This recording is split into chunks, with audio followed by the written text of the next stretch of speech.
Patuloy ang kasiyahan ngayong linggo dito sa Who Wants to be a Millionaire. Nakaipon na ng 20,000 pesos si Len. Let's find out kung may dagdag pa ito. Ano ang base ingredient ng kandila? Sugar, glass, wax, water. Ang sinagot ni Len ay letter C, wax. Explain.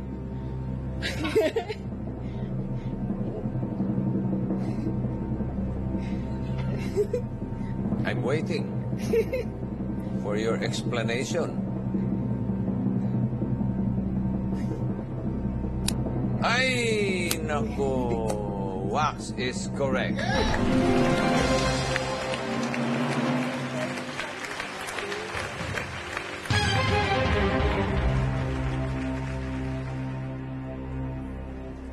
For 50,000 pesos. Question. Ano ang tawag sa putting surface ng golf course? A. Blue. B. Green. C. Red. D. Violet.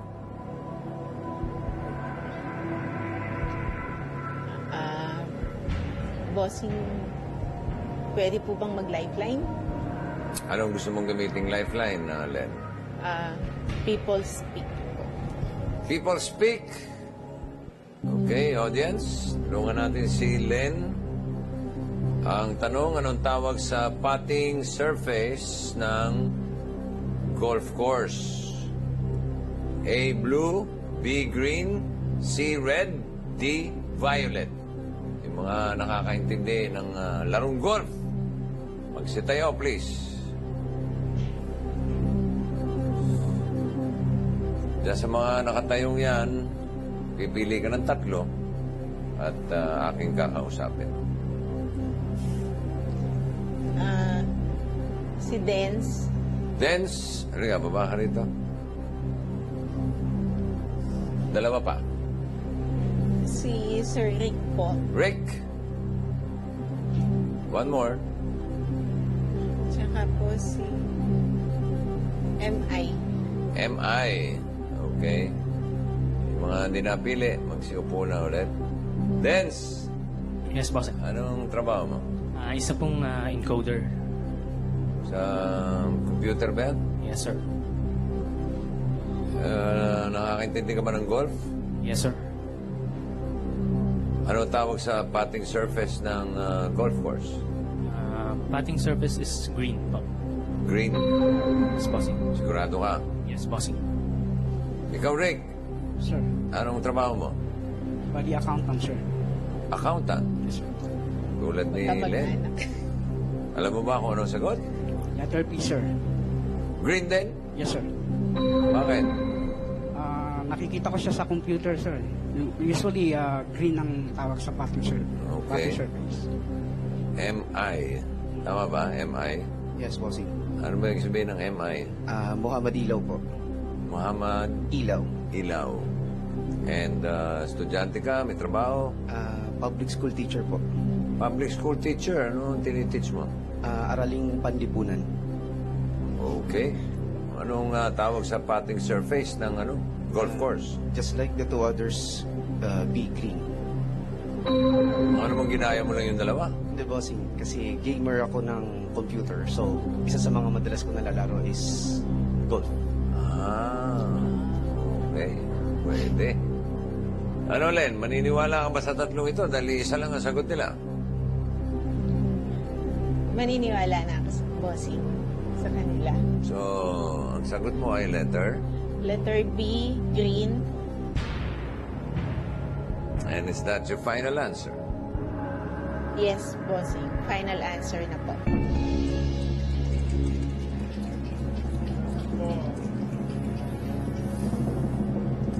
Kahit tatlo, ano-anong pinagsasabi niyo eh. Meron pa mga computer, gaming.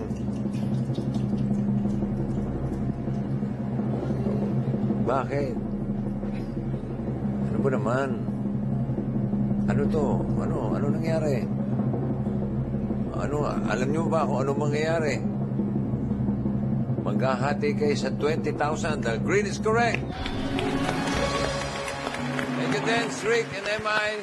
Congratulations sa inyong tatlo. You may go back to your seats.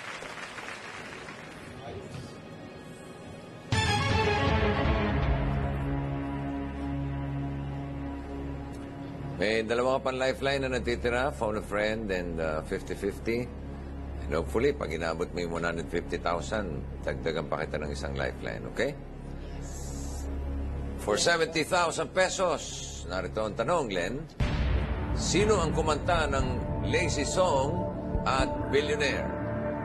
A. Drake, B. Justin Bieber, C. Bruno Mars, D. Justin Timberlake. Ganda nung ngiti mo nung tinatanong ko pala yung question. Opo, kasi ano siya bossing eh. Naging LSS ko siya. Which one? Yung pareho po. Lazy Song. Anong tono nun? Today I don't feel like doing anything. Galing. So, ano sagot mo? Letter C, Bruno Mars. Sigurado ka? Yes, bossing. Final answer.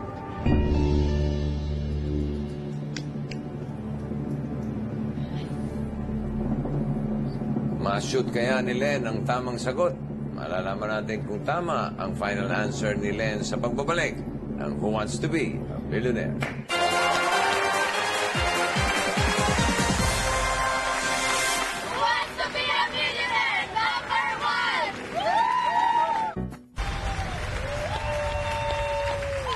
Patuloy lang ang inyong panonood ng Who Wants to Be a Millionaire dito sa TV5.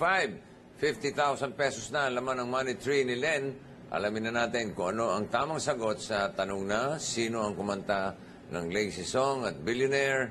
Drake, Justin Bieber, Bruno Mars, Justin Timberlake. Ang isinagot niya ay letter C, Bruno Mars. At kanya pang kinanta. Ano ba yung kinanta mo kanina? Lazy Song? Yung Billionaire, alam mo? I wanna be a billionaire, so freaking bad. Breaking, bad. So your answer, your freaking answer is, letter C. Bruno Mars is freaking correct.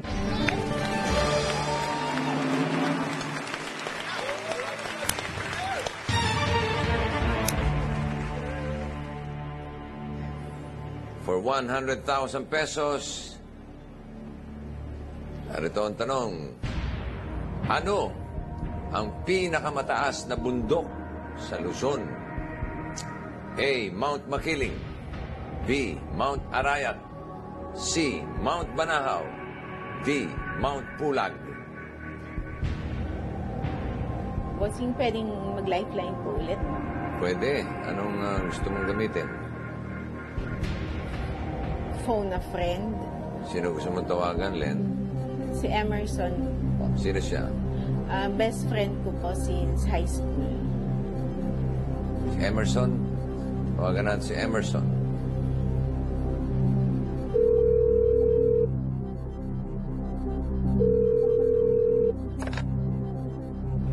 Hello? Hello, Emerson? Yes, bossing. Hi, good evening. Nasa Who Wants to Be a Millionaire ka. And kasama ko yung best friend mo, si Len. Yes. And gusto niya magpatulong sa isang tanong na nagkakahalaga ng 100,000 pesos. Okay. So, siya magbabasa ng tanong para sa'yo. I'll give you 30 seconds para mag-usap. So, ready ka na, Emerson? Len, if you're ready, your timer starts now. Cham, pinakamataas na bundok sa Luzon. Makiling, Arayat, Banahaw, or Pulag. Makiling pa na hindi ako sure eh. Hindi nga. I think it's makiling. Ano? Hello? Hindi ako sure, but I think it's makiling. Ang naintindihan ko na sa kanya, hindi siya sure. He thinks it's makiling. Yun ang tinig.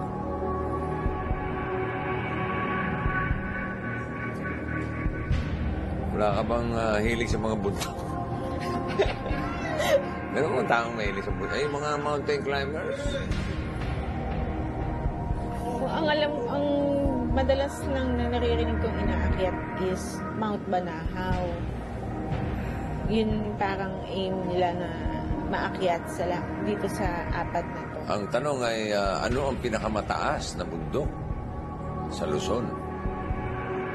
Wala ka bang ideya o instinct man lang?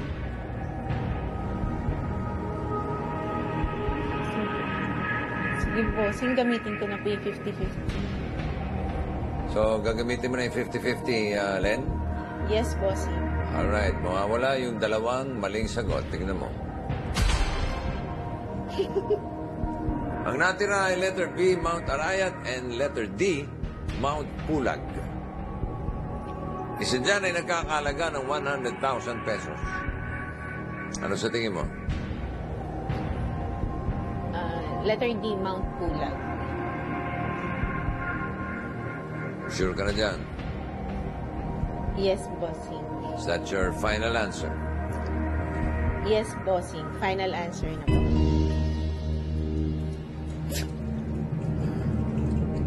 Makaakyat kaya hanggang tuktok. Si Len, o laglag na siya. Ang kasagutan sa ating pagbabalik, ito ang Who Wants to Be a Millionaire?